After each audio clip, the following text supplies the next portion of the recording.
రెండు mega movies ఒకేసారి యుద్ధానికి దిగుతున్నాయి. అనుకోకుండా డేట్స్ ఫిక్స్ అయినా థియేటర్ల దగ్గర ఫైటింగ్ మాత్రం కామన్ కదా.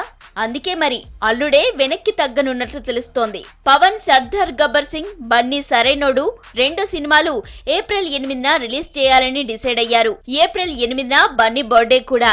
ఈ రీజన్ తోనే Sarrainodu release fix date announce చేశారు. అయితే సర్దార్ గబ్బర్ సింగ్ కూడా అదే రోజు అని టాక్. రెండూ ఒకేసారి వస్తే మార్కెట్ ప్రాబ్లం. మామ అల్లుల మధ్య వారన్నట్లు ఉంటుంది. ఈ క్రమంలోనే ఏ సినిమా వాయిదా పడుతుంది అనే టాక్ కొన్నాళ్ళుగా నడుస్తోంది. ఇప్పుడు మామకు ప్రేమతో అంటూ బన్నీనే సరైనోడును 2 వారాల తర్వాత ఏప్రిల్ 22కు మార్చుకున్నట్లు సమాచారం.